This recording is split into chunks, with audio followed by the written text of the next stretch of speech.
우리가 팔복과 하나님의 나라에 대해서 속에서 묵상하고 있는데요.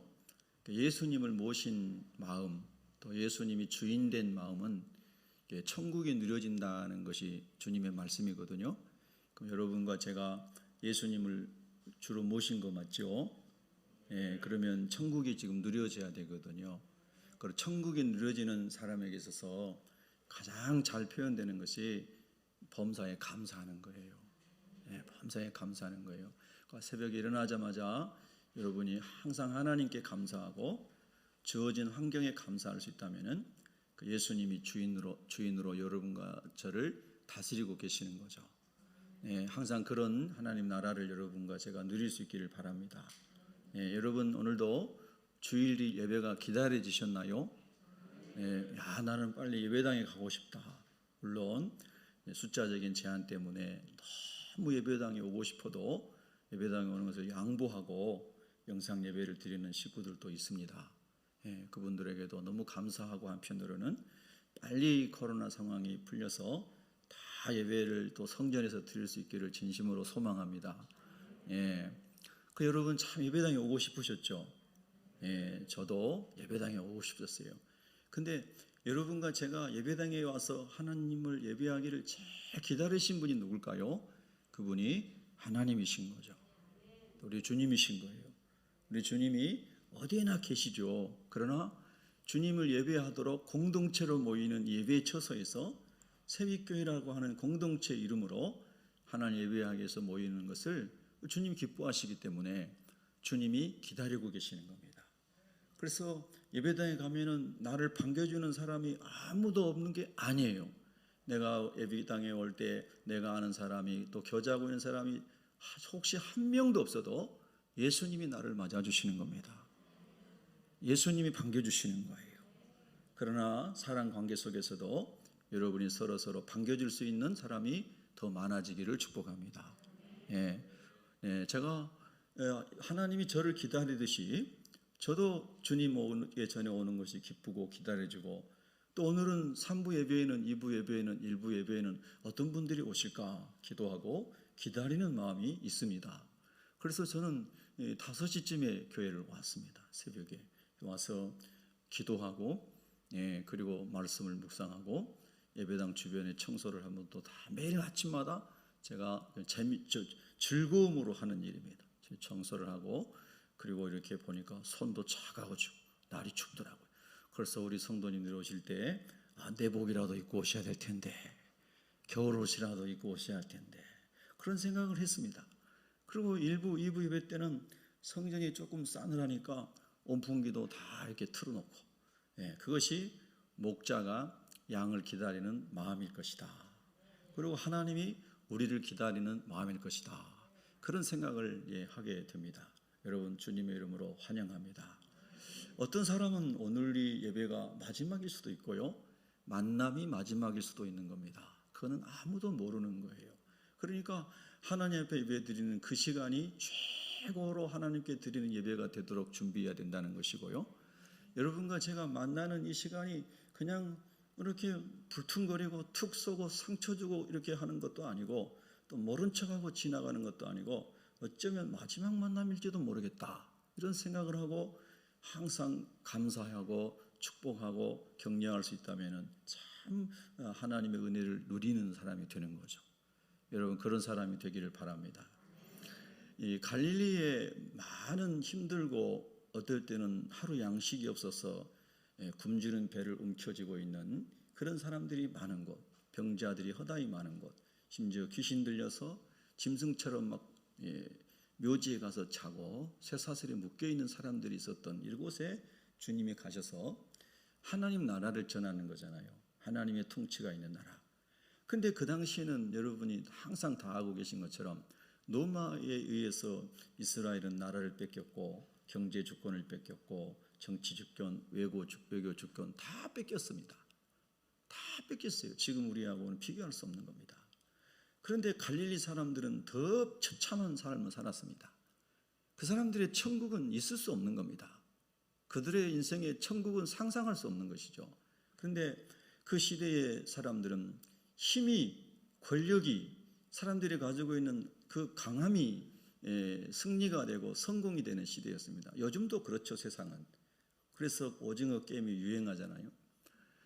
우리 어렸을 때 오징어 게임은 아주 순수했습니다. 모래밭에서 친구들하고 오징어 게임 하루 종일 웃고 놀았습니다. 너무 즐거웠습니다. 엄마가 밥 먹어라 할 때까지 오징어 게임을 하고 재밌게 친구들하고 놀았잖아요.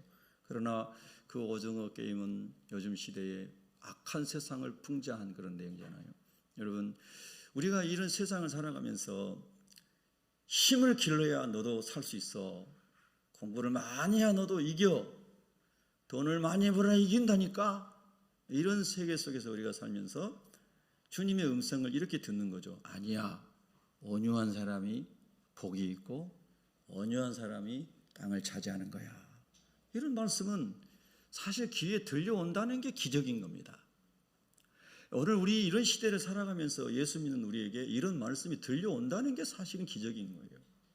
이 세대 속에서. 진짜 신기한 거예요. 그러니까 예수를 진짜 만난 사람은 다 미친 사람이에요. 다 거룩한 바보가 된 사람들입니다. 정말 정신 나간 사람들이에요. 이런 세상 속에서, 힘으로만 가능한 세상 속에서.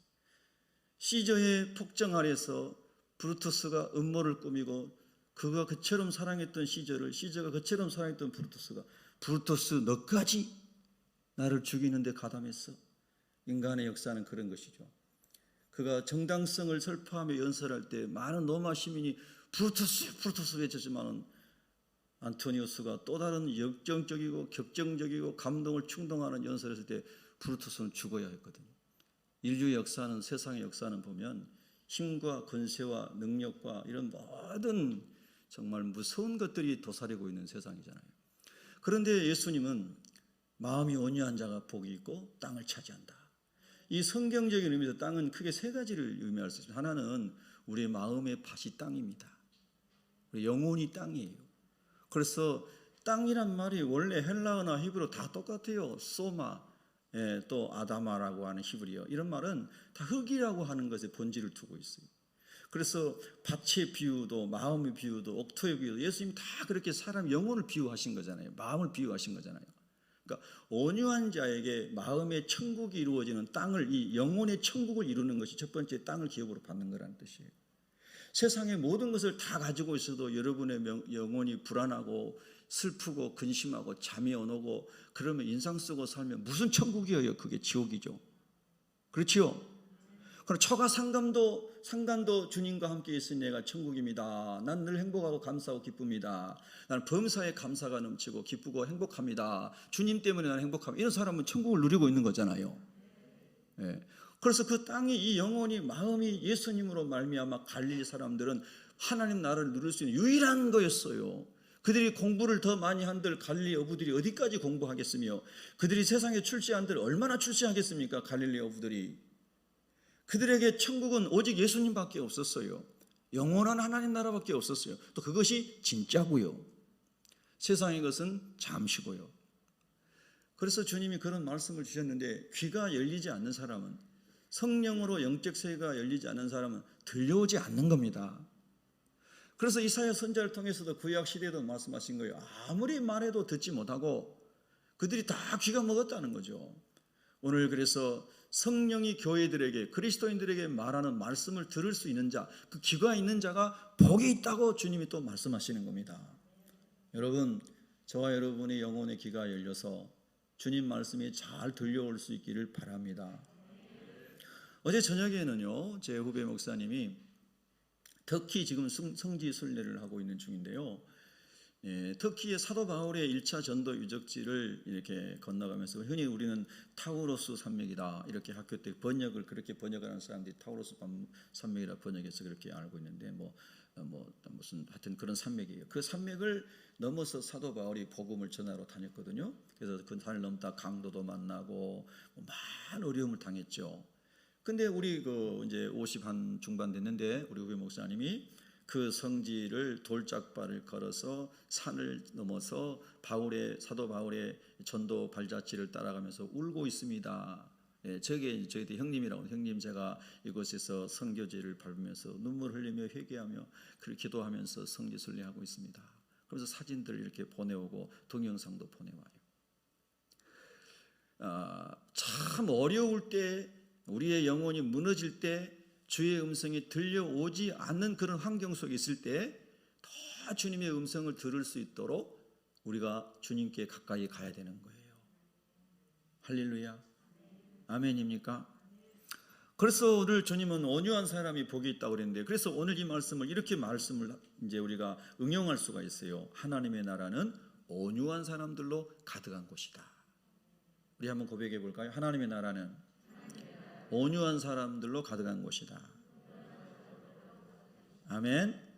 그럼 하나님 나라의 모형이 교회이기 때문에, 교회 1차적인 교회는 그리스도인이고, 그리스도인은 가정이고, 우리 교회 공동체예요. 새벽교회 공동체. 그러면 이 새벽교회 공동체 모든 구성원들이 주님의 온유하심으로 가득하면 하나님 나라를 경험하는 거죠.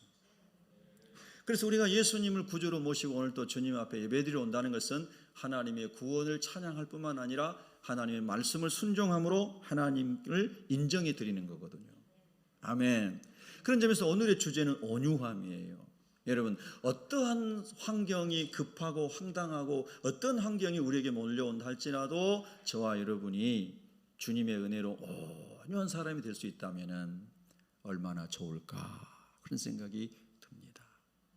여러분, 온유함을 소망하십시오. 하나님, 어떠한 상황 속에서 나는 혈기 부리지 않게 해주세요. 인상파가 되지 않게 해주세요.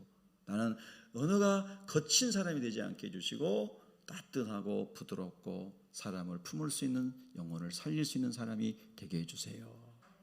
예, 저도 개인적으로 가정에서 절대 화를 내지 않고 큰 소리 내지 않으려고 결혼 이후로 그렇게 계속 기도하면서 살아오는 사람입니다.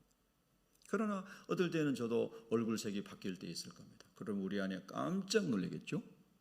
뭔가 슬픔과 아픔이 있을 때 저도 모르게 얼굴색이 변할 수 있을 거 아닙니까? 그러면 바짝 긴장해야 되는 겁니다.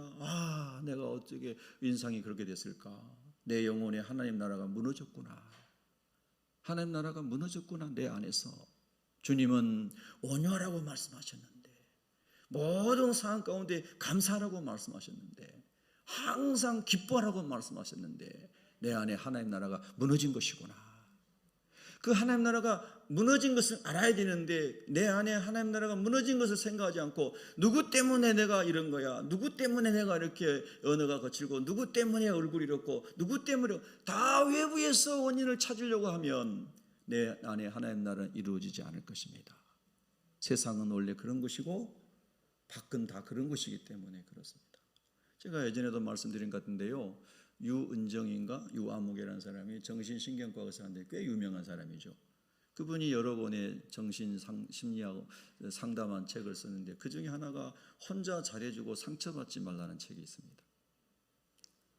우리가 인생을 살아가면서 누군가에게 선을 베풀었을 때도 나에게 또 이렇게 해주겠지 기대를 하지 마시기 바랍니다. 기대를 했는데 그 사람이 고맙습니다 말 안 하면 상처가 됩니다. 큰 것을 줄수록, 큰 것으로 섬겼을수록, 그건 부부간에도 마찬가지고 다 마찬가지입니다. 내가 많은 것을 저 사람이 베풀었으면 이 정도 나에게 보답할 거야 기대하지 마시기 바랍니다. 그냥 잊어버리시기 바랍니다. 그래야 상처를 받지 않습니다. 이게 1차적인 단계입니다. 그러나 하나님 은혜가 더 충만하면 그 이상의 것도 상처받지 않습니다. 이제 그 말씀을 이따 묵상하겠습니다. 여러분, 그렇습니다. 그 많은 전문가들이 쓴 책을 읽어봐도 결국은 예수님의 십자가면 다 해결이 되는 겁니다. 다 풀어서 쓴 것입니다. 분야별로. 하나님의 나라는 온유한 사람들로 가득합니다. 온유하지 못하면서 의의를 주장하면 안 됩니다. 특별히 자기 의의를 주장하고 자기 선행을 주장하는 사람들이 온유하지 못한 경우가 있습니다. 그 사람들이 대표적으로 성경에 나오는 바리새인들이었죠. 그래서 자기 의의를 내세우고 자꾸 판단을 하고 정죄하는 자리에 있지 자기가 하나님 앞에서 얼마나 큰 죄인인 것을 항상 잊어버리고 사는 사람들입니다. 그래서 내 의의가 자꾸 강하다고 내가 많은 선을 행했다고 하는 사람일수록 온유함이 깨지고 판단과 정죄하는 데 빠를 수가 있다는 뜻입니다. 여러분, 자신을 잘 살펴볼 수 있기를 바랍니다. 그래서 우리는 이 온유함에 대한 하나님의 말씀을 들으면서 하나님, 내가 예수님을 주님으로 영접했으니 제 안에 온유하신 주님으로 충만해져서 제가 온유한 하나님의 나라를 누려야 되는데요 하고 자기 영혼을 지금 살펴봐야 되는 겁니다. 그리고 한 주간 지나면서 내가 만났던 사람들과의 만남 속에서, 대화 속에서 정말 이 주님의 온유한 하나님 나라가 드러났는지를 되돌아봐야 됩니다. 아멘. 예, 그게 중요합니다. 본질이 회복이 돼야 됩니다. 껍데기 눈에 보이는 것이 더 양적으로 물적으로 많아져서 성공이고 뭐 이게 아니고요, 본질이 예수님으로 채워져야 됩니다. 영혼이 예수님으로 채워져야 됩니다. 할렐루야. 그래서 주님은 그 갈릴리에 비천한 사람들에게 하나님 나라를 누릴 수 있는 이 놀라운 팔복을 말씀해 주고 계신다, 그런 뜻입니다. 우리 안에, 우리 새벽교회 모든 성도들 안에 이 온유함이 충만해지기를 소망합니다. 목장에 모여도, 기관에 모여도, 어떤 봉사를 해도, 선교 여행을 가도, 무엇을 해도 주님 다 이 온유함의 본질이 지켜지게 해주십시오. 할렐루야. 여러분, 근데 이 온유함은 약함이 아닙니다. 이제 말씀드리겠지만 원래 이 온유라고 하는 말은 헬라어에서 잘 다스려진 짐승이라는 뜻이었대요. 잘 다스려진, 즉 잘 훈련된 짐승이라는 뜻입니다. 잘 훈련된 짐승. 그런데 이 말이 사람에게 적용되면서 점잖은 말의 반대말이 뭘까요? 뭐 정확하게 국어적으로 우리가 그 사전적으로 모르겠습니다만은 점잖의 반대말은 뭐 점잖지 않다? 이렇게 하는 거예요? 안 점잖하다 이러는 거예요? 옛날에 어렸을 때 안자만 붙이면 다 반대말이다, 뭐 이런 말 했었는데, 예, 거칠고 쏘고 이런 마음들, 사려가 깊다, 무슨 말을 할 때, 어떤 얘기를 할 때 저 사람 마음에 상처가 안 되도록 얘기해야 되겠다, 저 사람에게 도움이 되도록 얘기해야 되겠다. 사려가 깊은 사람, 예의가 바르다, 존중해 주면서 얘기해야 되겠다. 들을 때도 누가 얘기할 때 잘 들어주는 경청의 시간을 가져야 되겠다. 이게 그 사람을 존중해 주는 거죠. 두 사람이 만났는데 자기 혼자 2시간을 말하고 이 사람은 한마디도 말할 기회를 안 주면은 안 되겠죠. 부드럽고 따뜻한 사람, 막 사납고 쏘는 사람이 아니고, 차가운 사람이 아니고 부드럽고 따뜻한 사람. 여러분 얼굴이 지금 다 부드럽고 따뜻하네요. 할렐루야. 저를 향해서 도가사를 쏘는 사람은 없는 것 같습니다. 지금 부드럽고 따뜻한 사람. 저는 집에서 우리 아내한테 주로 자매님이라는 호칭도 많이 했습니다. 자매님. 일부러, 그리고 실제로 그렇습니다. 자매님. 그럼 되게 좋아하는 것 같기도 하고. 근데 저한테 형제님이라고는 안 부르는 것 같은데, 저희가 교회 다닐 때 어렸을 때부터 교회에서 형제 자매라고 부르는 훈련을 받았거든요. 그래서 그 시골에서 아주 촌놈이 어렸을 때 검은 신고 다니고, 그 다음에 막 코 옷에다 다 흘려가지고 옷으로 막 코 닦고 다닐 때, 내가 말씀드렸죠. 도시에서 대학생 형들이 와서 여름 성경학교 해주는데, 그 키가 크고 대학 다니던 사람 처음 본 거 아니에요, 시골에서. 그런데 그 형들이 와서 찬송을 가르쳐주고 말씀 가르치는데, 우리 이런 코올리개들한테 뭐라고 그러면 형제님, 자매님 그렇게 부르는 거예요.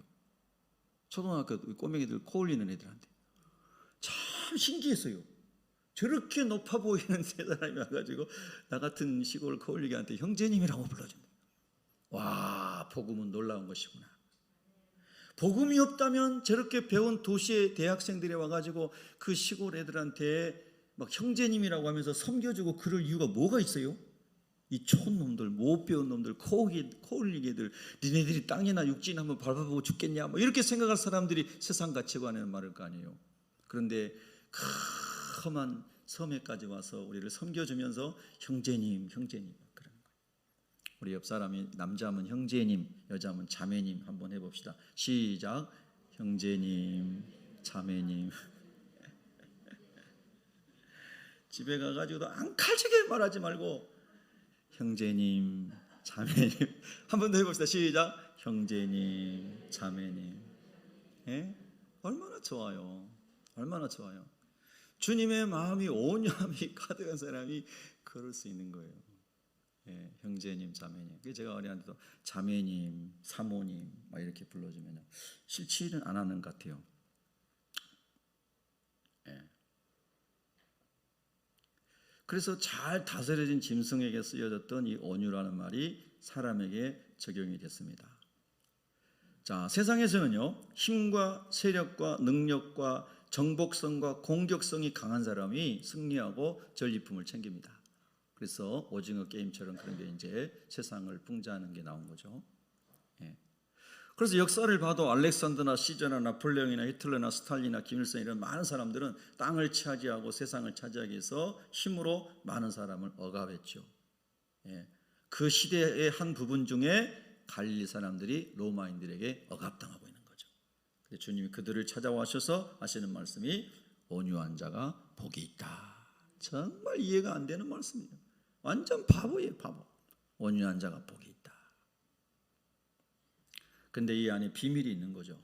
진짜 온유는요, 깊은 영혼의 안정감과 높은 자존감이 있을 때 온유할 수 있습니다.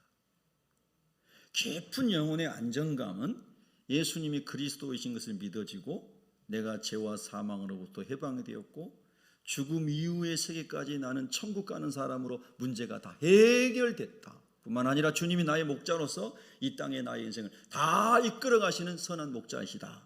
이 말씀이 믿어지잖아요. 그러면 영혼의 깊은 곳에 안정감이 생기는 거죠.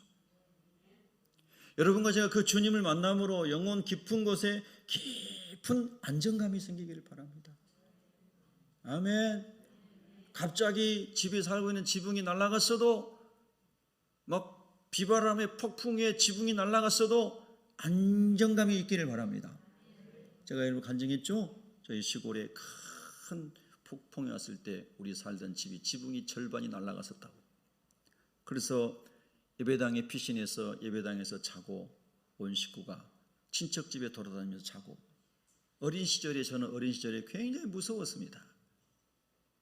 이렇게 근방에 누워있으면 하늘에서 비가 쏟아져 내려오는 거예요.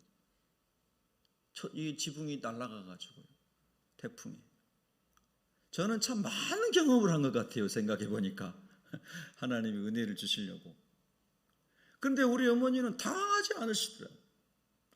찬송하시고 예배당에 가서 기도하면 된다고. 다 예배당으로 가자.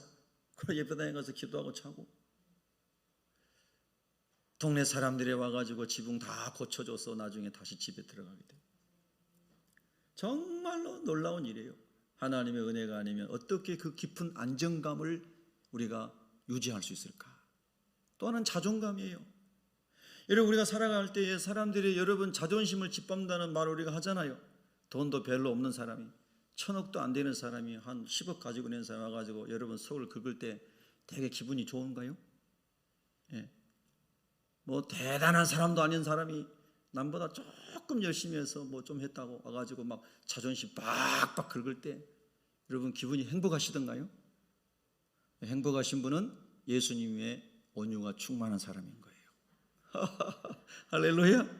예. 그래서 세상에 가면 되게 하나님 보실 때 아무것도 아닌 지렁이만도 못한 존재들은 인간이 돈 조금 벌었다고 막 남 속 긁고, 공부 좀 잘했다고 막 속 긁고, 인물 좀 잘났다고, 눈썹 좀 좋게 생겼다고 막 사는 긁고. 예? 여러분, 그것이 세상이에요. 그런데 자존감이 높은 사람, 자존감이 어떻게 높아져요? 내가 하나님의 자녀입니다. 나는 왕의 자녀입니다.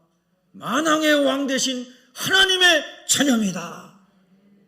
세상 사람들이 아무리 자랑하는 좋은 집도 천국의 내 집에 비하면 전부 아무것도 아닙니다. 이런 표현 좀 그렇지만 요즘 아이들이 잘 쓰는 쓰레기입니다.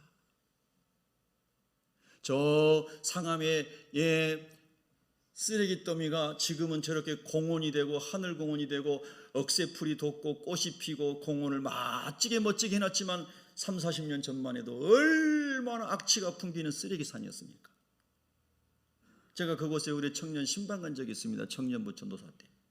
그 청년이 생일날 우리 청년을 데리고 그 청년 집에 신방을 갔는데 여름에 얼마나 악취가 나는지 어떻게 여기서 사나. 우리는 한번 방문에 딱 가는데도 이렇게 힘든데, 숨을 쉴 수 없을 정도로 힘든데 거기 사는 거. 여러분, 하나님 나라에 우리가 가야 할 그 거룩하고 아름다울 뿐만 아니라 인간의 언어로 다 해석할 수 없고 표현할 수 없는, 상상할 수 없는 금은 보석과 찬란한 것으로 지어진 여러분의 집은 이 세상에 수백억짜리 집하고 비교가 안 된다 이 말이에요. 여러분 아멘 안 하잖아요 지금. 그게 아멘 하고 되는 사람은 자존감이 높아진다는 거예요. 자존감이 높아져요. 갈릴리 어부들이 평생 돈을 벌어도 뉴욕에 살 수 없어요. 홍콩에 살 수 없어요. 싱가포르에 살 수 없어요. 그런데 그들의 영혼에 예수님을 구주로 모셔드린 즉시 하늘 보좌를 사는 거예요. 할렐루야. 그래서 자존감이 높아졌어요. 자존감이 높아졌어요.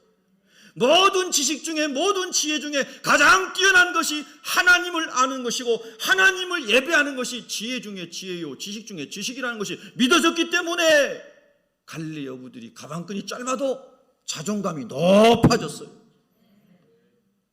아멘. 자존감이 높아졌어요. 그래서 내면 세계에 주님을 깊이 만나고 깊은 안정감과 자존감이 높아지는 그런 사람이 온유함을 누리게 되고 온유함을 유지할 수가 있어요. 그 은혜는 예수님 안에 있는 겁니다. 그래서 저와 여러분은 포도나무이신 예수님 안에 항상 접붙여져 있어야 됩니다. 걸으면서도 그렇게 기도해야 되고, 여러분이 집에서 청소할 때도 그렇게 기도해야 되고, 설거지할 때도 그렇게 기도해야 되고, 아멘. 모든 삶 속에서 주님 내 안에, 주님이 내 안에 계셔서 주님 안에 있는 깊은 안정감과 깊은 자존감, 풍성한 은혜로 말미암아 내 안에 채워지게 하소서. 아멘. 여러분의 평생의 소원이 시시하게 벤츠 타는 거 이런 거 되지 말기를 바랍니다. 특별히 젊은 세대들. 내 평생의 소원은 볼보를 타는 거다 이런 말 안 하기를 바랍니다. 내 평생 소원 이것뿐 주의 일 하다가 주 앞에 서기를 원합니다. 세상의 모든 것은 다 썩어져 없어질 날이 옵니다. 주님을 위해서 산 것만 남을 것입니다. 그 정도 하나님의 꿈을 가지고 살아가는 사람이 예수님을 만난 사람인 거죠. 그래서 삶의 우선순위가 주님의 나라에 있게 되는 거죠. 여러분, 예수님은 온유의 본체이십니다. 예수님은 온유의 본체이세요. 나는 마음이 온유하고 겸손하니, 즉 예수님 이퀄 온유세요. 예수님은 마음이 온유하고 겸손하셨어요. 어떻게 우리가 그 예수님을 이해할 수 있을까요? 예수님은 창조주이세요. 여러분과 저는 창조주가 아니에요. 예수님은 전능하신 하나님이세요. 우리는 무능해요. 한계가 뚜렷해요. 예수님은 역사를 섭리하시고 통치하시는 분이세요. 우리는 한 치 앞도 모르는 사람이에요. 그런데 그 하나님이신 그분이 저와 여러분을 죄에서 지옥에서 건지기 위해서 성령으로 육신을 입고 이 땅에 오셨어요. 그리고 자칭을 없다고 하는 인간들에 의해서 또는 권력자들에 의해서 예수님이 모멸을 당하시고 매 맞으시고 침뱉음을 당하시고 저주를 받으시고 십자가에서 못에 박혀서 돌아가시는 거예요. 그런데 중요한 것은 주님이 그들을 위하여, 그들의 용서를 위하여 기도하실 뿐 그들을 저주하거나 심판하지 않으시고 십자가에서 용서의 기도를 드리시고 대속 제물이 되신다는 거예요. 자, 다시 여러분 상기시켜 드립니다. 예수님은 전능하신 분이세요. 그들의 제자들이 말했던 하늘의 군대를 동원하여 로마인들을 다 죽일 수 있었어요. 그런데 주님의 그 전능하신 하나님 되심의 힘은 우리를 구원하시기 위해서 철저하게 통제되시고 절제되셨어요. 그게 온유의 힘입니다. 온유라고 하는 것은 연약함과 유약함과 무능력함을 얘기하는 게 아닙니다. 세상에서는 그렇게 몰로 주장하고 이기는 사람이 강한 사람 같지만 진정한 강함은 온유함 속에 숨겨져 있는 겁니다. 예리한 칼이 칼집에 잘 들어있는 것처럼 주님의 말씀으로 강하고 담대하고 지적이고 용맹스럽고 리더십이 탁월한 사람일지라도 온유함 속에 잘 감춰져 있는 거예요. 여러분 아시다시피 미국의 역대 대통령들 중에 아브라함 링컨 이후에 가장 존경받는 대통령이 지미 카터 대통령입니다. 미국인들이 지금 그렇게 존중하고 있어요. 지금 거의 100세가 되어갑니다. 제가 알기로 96세쯤 지금 되었을 겁니다. 그런데 지미 카터 대통령은 여러분이 아신 것처럼 로널드 레이건 대통령에게 져서 대통령을 한 번밖에 못했습니다. 대부분 미국 대통령은 2번씩 했잖아요. 한 번밖에 못했어요. 얘가 재선에 실패한 대통령입니다. 그런데 그 이후로 카터 대통령은요 참 놀라운 분이에요. 미국 대통령을 역임하고 나면요 어디서 강연을 하면 강연비를 엄청나게 많이 받아요. 그분의 퀄리티, 그게 전직 대통령이라는 것 때문에 어디 가서 강연하면 엄청난 강연을 받고 막 이렇게 해서 그냥 재물을 막 다 이렇게 정당하게 재물을 모을 수 있었어요. 근데 카터 대통령은 나는 전직 대통령의 그런 어떤 것을 전부 나는 버리겠다. 쓰지 않겠다. 그래서 그런 걸 안 받았다고 해요. 그리고 그분은 대통령 되기 전에 시골집, 큰 마트도 없는 그 시골집에서 자기 아내랑 살고 있다고 그래요. 그래서 카터 대통령 때문에 그 집에 무슨 마트도 생겼다는 얘기가 있는 것 같아요. 기사를 보니까. 은퇴한 이후에. 그리고 그분이 지금까지 하는 일은 전 세계를 다니며 가난한 자들을 위해서 집을 지어주는 헤비타트 운동을 하고 있어요. 진짜 강한 힘을 가지고 있는 사람이죠. 진짜 강력한 파워를, 감동을, 영향력을 줄 수 있는 힘을 가지고 있다는 뜻입니다. 그래서 많은 미국인들이 재선에 실패했지만 그 이후로 더 멋지게 살고 있는 카터 부부를 존경한다. 이런 기사를 제가 어제도 봤습니다. 여러분 바보 같았지만 사람들이 무능력하다고 비아냥거렸지만 그러나 진짜 두고두고 감동을 주는 사람이 되었단 말이죠. 그분이 어떤 사람입니까? 신실한 크리스찬입니다. 대통령 선거 그렇게 바쁜 와중에도 주일학교 교사 직분을 한 번도 빠지지 않고 주일날 가서 주일학생들을 가르쳤다고 합니다. 후보자님 1분이 1초가 아까운데요. 선거 유세해야죠. 아닙니다. 나는 주일학교 교사의 직분이 더 중요합니다. 그분이 카터입니다. 여러분 우리가 마지막 시대를 살아가면서 목회자도 목회자로서 여러분도 여러분이 하나님에게 부여받은 직분을 세상 어떤 것보다도 소중하게 여기고 감사함으로 은혜로 잘 감당할 수 있기를 축복합니다. 아멘입니까? 예, 그 아멘을 하나님 받으실 줄로 믿습니다. 아멘도 믿음으로 하는 것입니다. 내가 믿음이 부족하지만 주여 아멘하오니 주님이 내 마음을 붙잡아 주시옵소서. 그때 주님의 영이 우리 영혼을 확 사로잡아 주시는 거예요. 예. 파도가 지나갈 때 여러분 파도를 타야 되는 겁니다. 말씀이 쏟아질 때 아멘 하고 붙잡아야 되는 거예요. 그때 주님의 도우심이 임하는 겁니다. 그래서 온유함이라고 하는 것은요 무능해서 오는 게 아니고 전능하신 주님이지만 하나님의 뜻을 이루고 하나님께 순종하고 저희를 구원하고 우리를 살리기 위해서 통제된 절제 힘 안에 주님께서 온유함을 보여주신 거예요. 그리고 주님이 하신 말씀이 십자가에 하신 말씀이 다 이루었도다. 아멘. 다 이루었도다. 주님이 다 이루시는 방법은 나폴레옹의 히틀러의 방법이 아니라 주님의 방법은 십자가에서 온유함 가운데 죽는 것이었습니다. 다 이루었도다. 저는 평생의 숙제 같습니다. 주님 앞에 가는 그날까지 주님 온유한 사람으로 빚어주세요. 우리 그리스도인의 평생의 숙제가 아닐까 그렇게 생각을 하게 됩니다.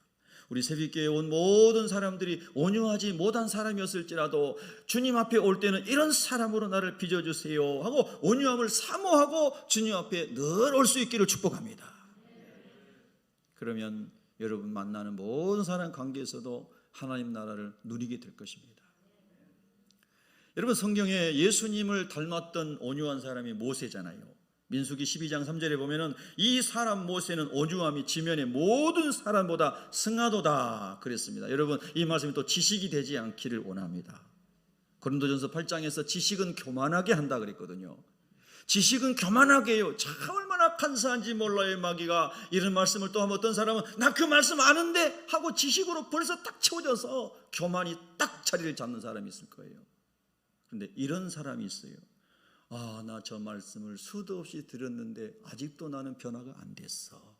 그러면서 마음으로 우는 영혼이 있을 거예요. 그 영혼이 복 있는 영혼인 거예요. 지식은 교만을 하게 하고 사랑은 덕을 세우는데 그 사랑은 십자가의 사랑이거든요. 모세는 불가피하게 그의 부모가 불가피하게 어쩔 수 없는 상황이었지만 어쨌든 결론적으로 보면 모세는 부모에게 버림받은 아이였습니다. 불가피한 상황이었지만 어쨌든 버림받은 아이였어요. 그리고 이방인의 궁궐에서 그가 자랐어요. 히브리인의 옷을 입고 히브리인의 어머니의 젖을 먹고 히브리인의 옷을 입고 자랐어요. 그래서 많은 학자들이 이런 얘기를 하죠.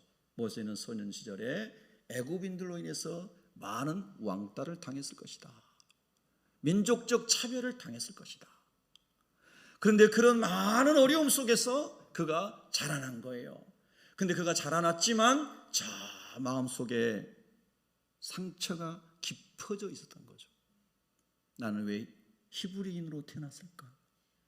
나는 왜 어렸을 때 나일강에 버려졌을까?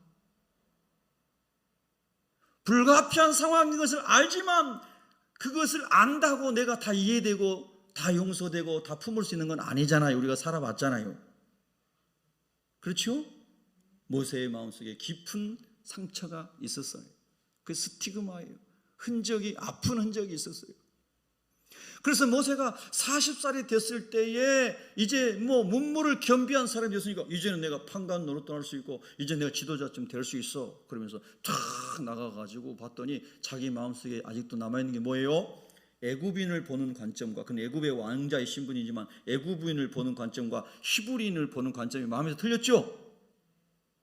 애굽인이 자기 동족인 히브리인을 너무 힘들게 핍박하니까 애굽인을 죽였잖아요. 그렇죠. 애굽의 궁궐에서 먹고 자라고 문무를 교육받고 왕자가 됐지만 그의 속사람은 뭐예요? 상처투성인 거예요. 민족에 대한 아픔, 애굽 사람들에 대한 반감, 이런 게 가득 채워져 있었던 거예요. 그래서 그는 그 결과 살인자가 돼서 미디안 광야로 도망가는 도망자가 된 것입니다. 그러나 하나님의 섭리 속에는 아브라함에게 주신 언약을 이루기 위해서 430년 후에 하나님의 백성들을 이끌어내시기 위해서 하나님이 예비하신 사람은 모세였는데 그 상처투성이인 인생의 과정을 통해서 모세가 하나님의 사람으로 잘 길들여지고 훈련되어지고 순종을 잘할 수 있는 그 훈련을 무려 80년을 훈련을 시킨 것이죠. 40년을 쓰시기 위해서 80년을 훈련시킨 겁니다. 그래서 모세는 미디안 광야에 가서 양몰이를 하면서 양치기를 하면서 광야에서 텐트에서 사는 거예요. 왕궁에서 살던 사람이 명령만 하면 모든 게 다 차려졌던 사람이 광야에 가서 양을 치고 양똥을 치고 양물 떠다 주고 그리고 텐트 속에 자면서 40년을 사는 거예요. 하나님의 계획과 섭리와 뜻이 아니면 설명이 불가한 거예요. 여러분, 우리가 이쯤에서 이렇게 고백해야 돼요. 한번 고백하겠습니다. 하나님, 내 인생도 하나님의 계획 안에 있음을 믿습니다. 하나님의 섭리 안에 있음을 믿습니다. 아멘. 이 섭리라는 말이 참 오묘한데요. 우리가 해석하지 못하고 알 수 없는 일인데 하나님이 하나님의 선하신 뜻 안에서 우리 인생을 잘 이끌어간다, 이렇게 쉽게 설명할 수가 있어요. 그래서 모세가 그의 개인적인 인생 스토리를 보면 설명이 안 되는데 하나님의 부르심을 받고 사명을 받았을 때에 모세의 인생이 하나님 안에서 해석이 되는 거예요. 하나님께서 하나님의 온 집의 종이다 이렇게 모세를 표현했는데, 하나님의 온 집이 이스라엘 백성 민족을 말하는 거잖아요. 그 모든 민족을 애굽에서 이끌어내서 약속의 땅으로 인도하려고 하는 사람이 아무나 할 수 있겠어요? 공부 조금 했다고 되겠어요? 인생 좀 살아서 경험 좀 했다고 되겠어요? 그런 많은 도구들이, 지식적인 도구들이, 경험적 도구들이 필요할 수도 있겠지만 가장 중요한 리더십의 요체는 뭐였냐면 온유함이었어요. 하나님의 말씀에 순종함으로 하나님을 따라갈 수 있는 온유함이었어요. 그래서 하나님은 40년 동안 모세에게 온유함을 훈련시키시고 모세를 바로에게 보냈어요. 바로에게 가서 말해라. 내 백성을 보내서 예배하게 하라고 말해라. 여러분, 참으로 놀라운 비밀이 있어요. 오늘 우리도 주님 앞에 쓰임 받기를 원하죠? 여러분 가정도 쓰임 받기 원하죠? 주님의 온유함이 들어오도록 기도하셔야 돼요. 열심히 일했는데 한번 툭 쏘는 말을 하고 분노하면 다 엎드려 다 쏟아져 버릴 뿐만 아니라 영혼마저 상처를 입어요. 그래서 하나님, 어떠한 경우에도 주님이 나를 좀 도와주세요. 지켜주세요. 주님의 온유함으로 나를 감싸주시기를 원합니다. 할렐루야. 그렇게 될 때 우리가 주님께서 쓰시는 주님의 사람으로 우리가 설 수 있을 줄로 믿습니다. 드리고 싶은 말씀 많지만은 벌써 시간이 돼서 마치겠습니다. 기도하겠습니다.